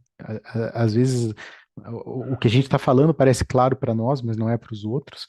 As perguntas foram muito pontuais e qualquer outra questão que tenha ou que deixou passar, que depois numa reflexão sobre o que foi colocado aqui hoje surgiu, fique à vontade para nos contatar. Vai ser um prazer para a gente estar esclarecendo qualquer outro ponto. Leonardo, pode ser que o pessoal coloque perguntas no vídeo que vai ficar registrado no YouTube. Eu também já coloquei para seguir aqui justamente para acompanhar lá.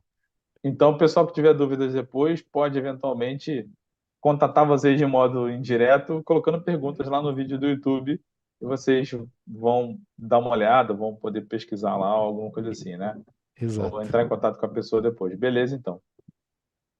Tiago, por favor. Só agradecer de novo, Magno, Gisélio, a comunidade Hyperledger, né? Como o Léo e o Jonas comentaram, muito legal ter essa interação e as perguntas no chat. E espero que pelo menos aí algumas pessoas tenham tido interesse, né, em acelerar os projetos de vocês conosco. E se tiver alguma outra pergunta, a gente segue à disposição. Acho que tu tá no mudo, Magno. O Magno fica falando É, mutado só pra gente tentar adivinhar o que ele tá falando. Mas beleza. se a pessoa deu pane, esqueceu tudo, não lembra de nada, qual é o site que ela acessa para ter informações? Ok. iColab Vamos. é Vai o lá, Jonas. icolab.org.br. icolab.org.br. Só entrar lá, Exato. acessar e procurar vocês por lá, né? Bom, vamos Isso botar ele aqui aí. embaixo no seu vídeo, né? Aí você pode acessar ali que nem... E a gente bota no YouTube ali na descrição depois. De repente tem como botar um pin no comentário.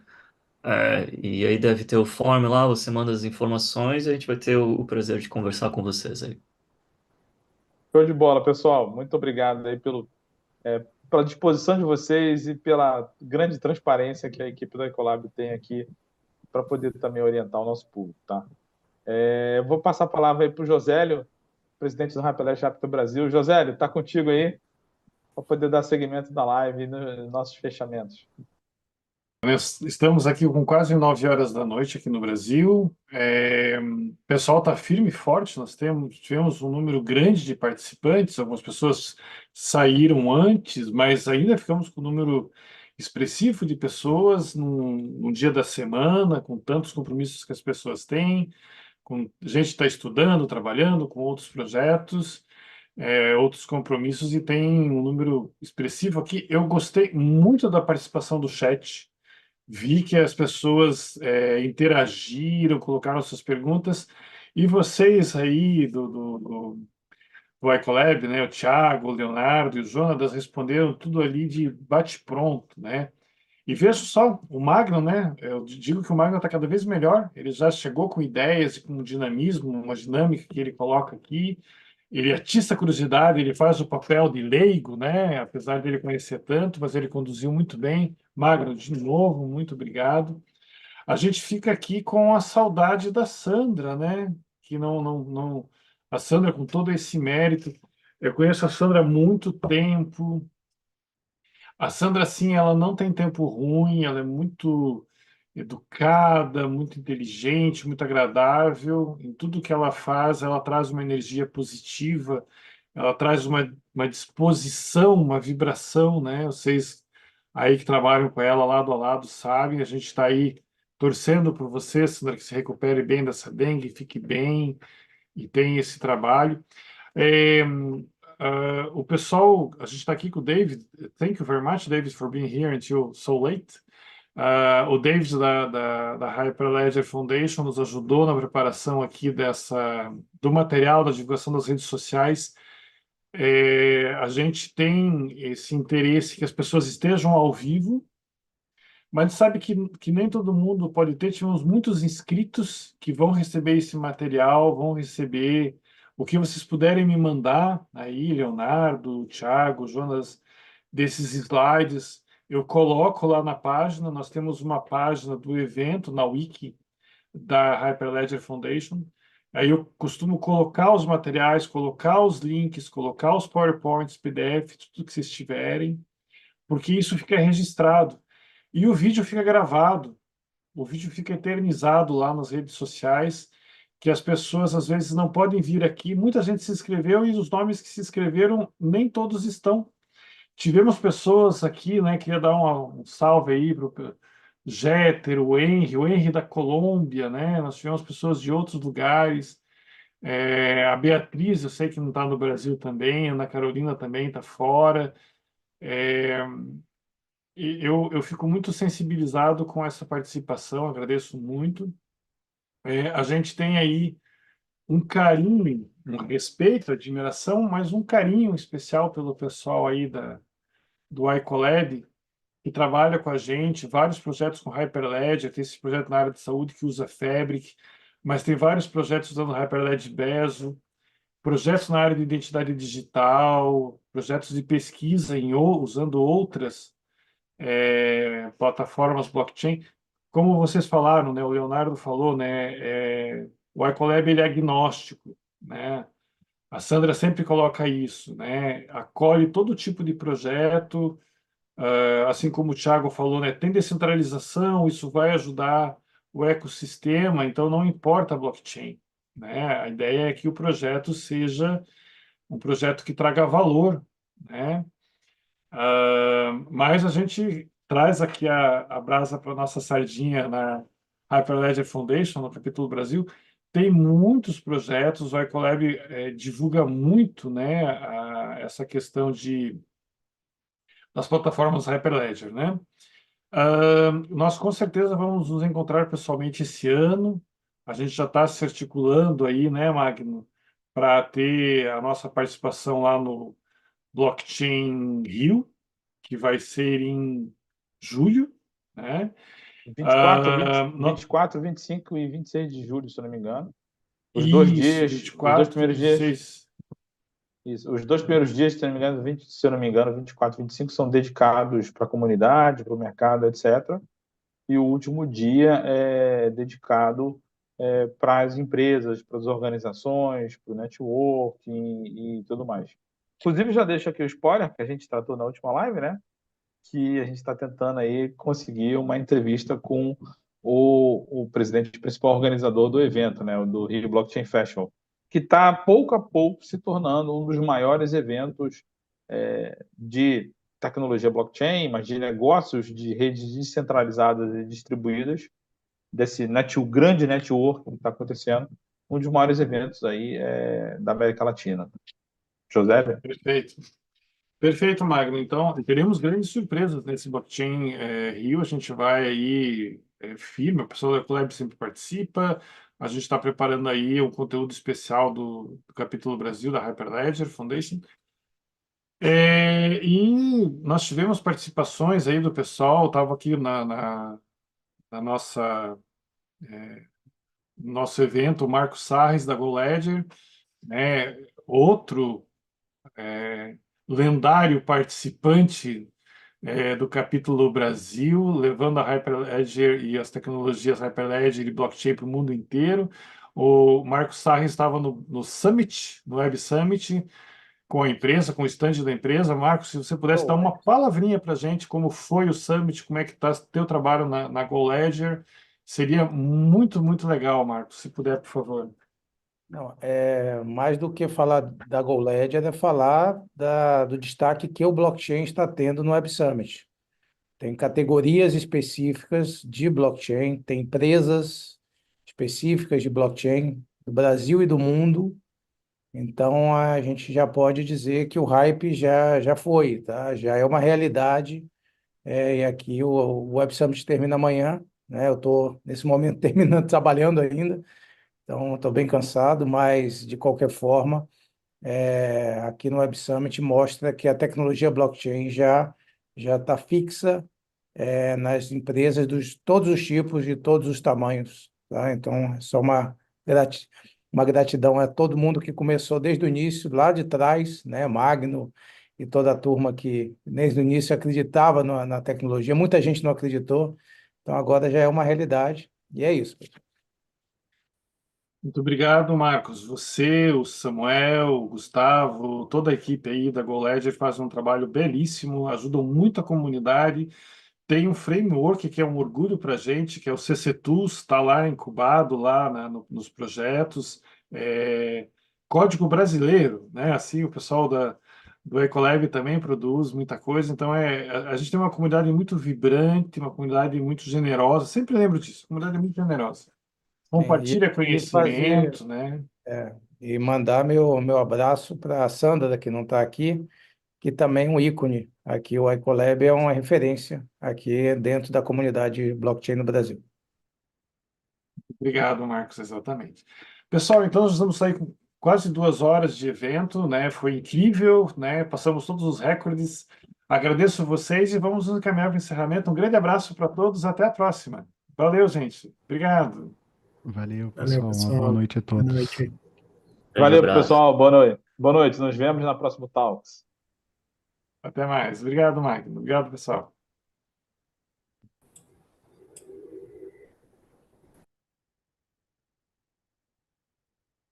Magno, eu não estou com o host mais. Eu tive que reiniciar a máquina. Não sei se você consegue parar a gravação.